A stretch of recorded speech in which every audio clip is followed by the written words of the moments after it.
Hello everyone, क्या हाल चाल है दोस्तों? कैसे हैं आप लोग? दोस्तों, जैसा कि इस बार एग्ज़ाम जो हमारा यूजीसी नेट का एग्ज़ाम था, थोड़ा सा जो उसका पैटर्न था, थोड़ा सा इसके पहले के एग्ज़ाम्स की अपेक्षा थोड़ा सा टफ था। तो ऐसे बहुत सारे कैंडिडेट्स हैं जो पहली बार एग्ज़ाम दिए थे, तो उनके मन में काफ़ी सारी जो है डाउट्स चल रहे हैं और काफ़ी एग्ज़ाम देके काफ़ी डिमोटिवेट भी हो गए हैं कि पेपर का पैटर्न डे बाय डे इतना अप हो जाता है या जा रहा है, तो आगे क्या हमारी स्ट्रेटजी होनी चाहिए या मेरा नेट होगा कि नहीं होगा। बहुत सारी बातें इस समय चल रही हैं। तो आज हम बात करेंगे कि देखो, आप नेट के बाद एक हायर एजुकेशन के लिए एलिजिबल होते हो, ठीक है? आप डिग्री कॉलेज में असिस्टेंट प्रोफेसर के लिए आप एलिजिबल होते हो। तो जो नेट का एग्ज़ाम था वो शुरू से ही उसका अपना एक लेवल होता है। लेकिन आपको यार इस बात की परवाह नहीं करनी है, ठीक है? कि क्या चल रहा है, क्या है पेपर। ठीक है, देखो पेपर तो कठिन होता ही, लेकिन आपको अपने ऊपर भरोसा करना है, आपको अपने ऊपर बिलीव करना है। और आपके पास जो भी स्टडी मटेरियल हो, जो भी आपके पास चीज़ें हों, आपको सिलेबस निकलवानी है, ठीक है?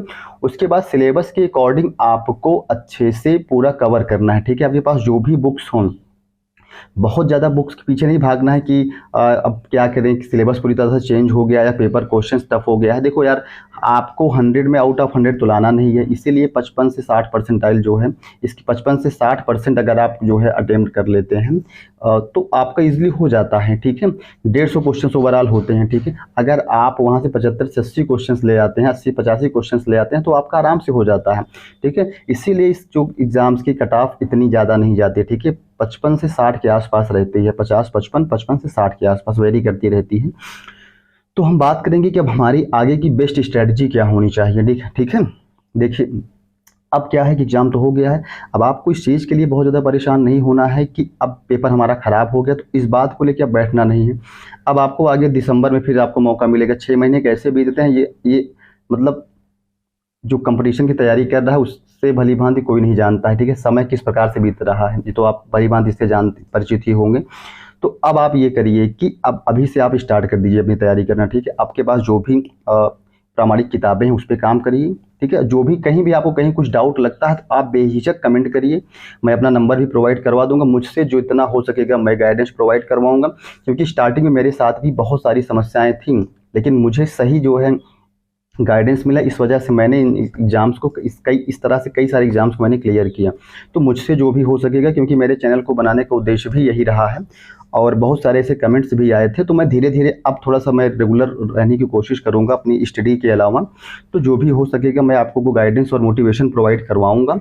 अब आप क्या करिए, सिलेबस और प्रीवियस ईयर क्वेश्चन पेपर लेके आइए और आपके पास जो भी आपके बुक्स हैं उस पे आप अच्छे से काम करिए, ठीक है? मैं बहुत जल्द हिस्ट्री की कुछ प्रामाणिक किताबें आप लोगों के साथ में शेयर भी करूँगा, ठीक है?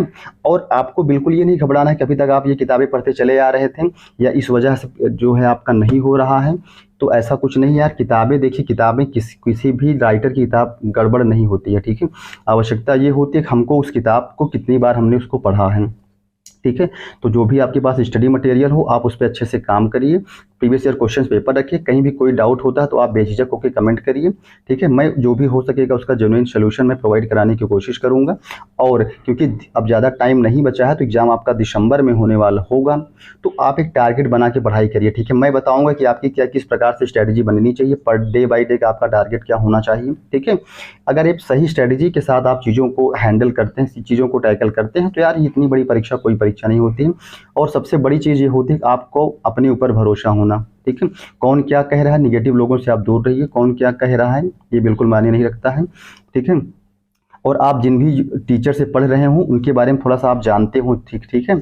बहुत सारे अच्छे टीचर हैं, ठीक है? तो उनके बारे में आप जानते हो कि उनका जो है सिलेक्शन रेशियो क्या रहा है, कि उनका जो स्टडी मटेरियल है वो कितना ऑथेंटिक है, प्रामाणिक है और वो एग्जाम्स पॉइंट ऑफ व्यू से कितना इंपॉर्टेंट है, ठीक है? तो ये सारी चीज़ों को आप ध्यान रखिए। और मैं धीरे धीरे कोशिश कर रहा हूँ कि मैं मेरे मुझसे जो हो सकेगा मैं वो चीज़ें आप लोगों के साथ में प्रोवाइड भी कराता हूँ, ठीक है? तो आपको घबराना बिल्कुल नहीं है, ठीक है? और अब क्योंकि ज़्यादा टाइम नहीं बचा है तो आप लोग अभी से ही लग जाइए। और मैं पर डे मैं कोशिश करूँगा कि आपकी एक स्ट्रेटजी किस प्रकार से होनी चाहिए, खास करके हिस्ट्री सब्जेक्ट को। और आप ये चीज़ मान के चलो यार कि हिस्ट्री थोड़ा सा जो है एक ब्रॉड सब्जेक्ट है, काफ़ी इसका सिलेबस इसका ब्रॉड है, क्योंकि इसमें एंशिएंट मिडवल मॉडर्न आपको तीनों पार्ट पढ़ना है, तो थोड़ा सा अपने आप में चैलेंजिंग है। तो अगर आप चीज़ों को सही तरीके से करते हैं, सही तरीके से पढ़ते हैं, तो चीज़ें ईजिली हो जाएंगी, ठीक है? चीज़ों को आपको कोरिलेट करके पढ़ना है। हिस्ट्री यार बहुत इंटरेस्टिंग सब्जेक्ट भी है, इस चीज़ को आप मानिए, क्योंकि चीज़ें आपको जब आप चीज़ों को एंशियंट, मिडुअल, मॉडर्न को, चीज़ों को जब आप तीनों पार्ट को आप रिलेट करके चलते हैं, क्योंकि कहानी बेस्ड पूरा है, चीज़ों को आप समझ के चलते हैं, तो यार ये बहुत आसान हो जाएगा, ठीक है। और आप जो है इसको इंटरेस्ट लेके पढ़िए, ठीक है। केवल एज आप एग्ज़ाम क्वालिफाई करने की नहीं, आप ये कहानी की तरह समझिए, ठीक है। जब आप कहानी की तरह समझेंगे, रुचि लेके आप पढ़ेंगे, तब देखो फिर कैसा रिजल्ट आता है। तो जो भी आपकी प्रतिक्रिया हो आप कमेंट जरूर करिए। अगर वीडियो हमारा हेल्पफुल लगता है तो यार प्लीज़ चैनल को सब्सक्राइब करिए।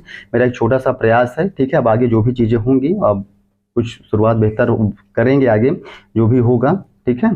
तो अब आप लोग बस जो है अपने ऊपर भरोसा रखो, जो भी है जैसे भी आप लग जाओ पढ़ने में, ठीक है। क्योंकि सबसे बड़ी चीज़ यही है। और जिस भी चीज़ की आप जो है एक सही से चीज़ों को आप करते हैं, जिस भी चीज़ में, ठीक है, वो चीज़ें आपके फेवर में होती हैं, इस चीज़ को आप मान के चलिए, ठीक है। तो ठीक है फिर, okay, all the very best.